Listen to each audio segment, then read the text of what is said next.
thousands of Democrats delegates have been streaming away from the party convention in Chicago today, filled with a feel-good factor after Kamala Harris's first major speech as their chosen presidential candidate. In an acceptance speech mainly practical in tone, the vice president spoke of being guided by optimism and faith. Now, though, despite the talk of optimism, Kamala Harris must find a way through the often brutal realities of campaigning. In Chicago, Democrat relief at having a younger, more dynamic, more competitive candidate was palpable last night. She started by singling out her husband on a day freighted with both political and personal significance.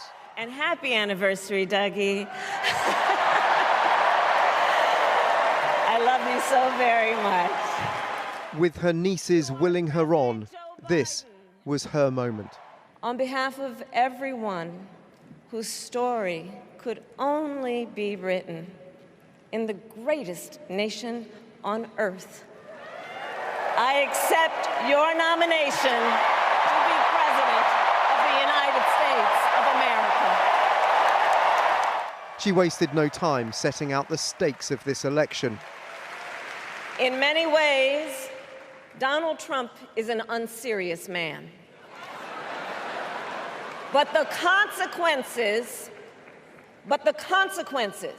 of putting Donald Trump back in the White House are extremely serious. On abortion, she framed Republican policies as deranged. Simply put, they are out of their minds. And this on the Middle East. President Biden and I are working to end this war such that Israel is secure, the hostages are released, the suffering in Gaza ends, and the Palestinian people can realize their right to dignity, security, freedom, and self-determination. Her speech culminated in a call to arms. Let us write the next great chapter in the most extraordinary story ever told. This convention has delivered the largest audience in Kamala Harris's career. But amid all this euphoria, there is still one unanswered question. Can she win over enough undecided voters in the places which count? Tonight we had a clear vision for America of how we're going to move this country forward. I'm excited. I think the American people are going to be excited. She did it.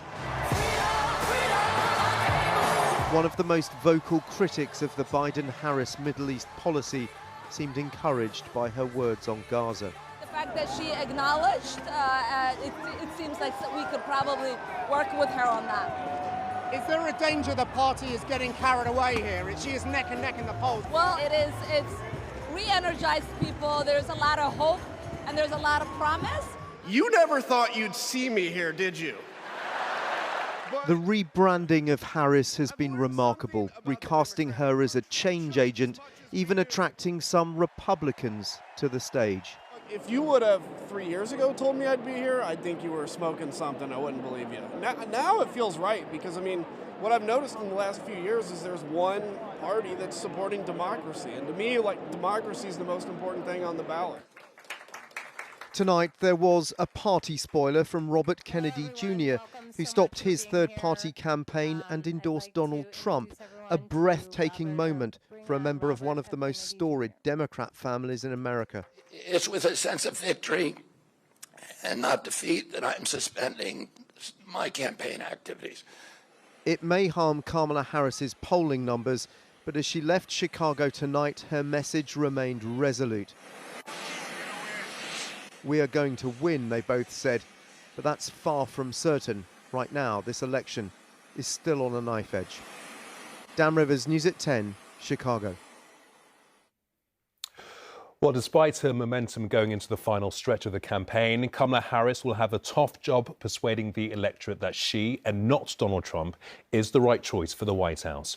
As Robert found out, many undecided voters in key battleground states like Michigan remain sceptical, while not all of her party's traditional supporters are united behind her. If the Democratic Party was united, even euphoric inside the hall, Outside, it was a different story, with protesters furious that pro-Palestinian voices have been silenced. But 250 miles east of Chicago, here in the suburbs of Detroit, Arab Americans were prepared to give Kamala Harris a second look. After prayers, these voters gathered to watch her speech. But her talk about being a president for all Americans left many cold. Come on. The Democratic Party basically just, try to act nice with us because they need our votes. But in real life, they are just stabbing us in the back, like everybody else. Stabbed in the back, that's how you feel? Yeah. Who will you vote for in November? 100%, Trump, with no doubt. You're a human rights activist and you will vote for Trump? Trust me, I know what I'm saying. I first met Mohammed at a protest in Detroit last year. I was the Muslim for Biden campaign.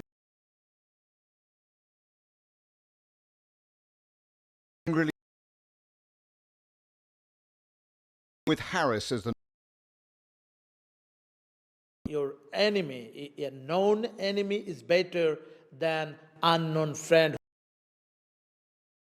And so you worry about Harris? Absolutely. I need to know more in details that actually what she has to offer for Palestine right at this point. The part of her saying that joy and hope, that's... In one Michigan diner, Harris's convention speech had rave voter said one carefully crafted speech wouldn't cut it.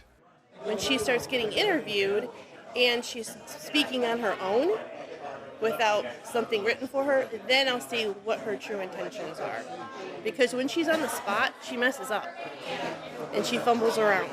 You want much more sort of scrutiny on her? Absolutely, because she's done nothing the last 4 years. Others here insisted the economy would decide the election, not a party convention, however successful. She's going to ruin the economy. She's talking about price fixing. That's Soviet Union stuff. She's going to destroy the country if she gets in. With just 10 weeks to go, it is in these key Midwestern states, across their cities and suburbs, where battle is joined, and this election will be decided. Robert Moore, News at 10, Michigan. Well, back to Dan in Chicago. Dan, it was quite clear that away from the convention centre, there are many who have doubts about Kamala Harris. How big of a challenge do you think she faces as delegates head off from there? It's a considerable challenge. Look, I think it's easy amid all this enthusiasm in the wake of this convention to forget that essentially she's sort of preaching to the choir here at this convention. The Democratic Party controlled every aspect of this speech and how it was delivered. Yes, it was slick and it portrayed her as a moderate and a centrist, but there is still a lot of scepticism, as you heard in Robert's report there. I think the bigger challenge for her now going forward is the presidential debate, which will be on September the 10th against Donald Trump. That will be live. It represents a risk and an opportunity for her to deploy her skills as a prosecutor against the bombast of Donald Trump, but a risk also that he will land punches rhetorically on her, portraying her as a West Coast sort of liberal, someone who is left-wing, someone who is woke and completely out of touch with the lives of ordinary Americans.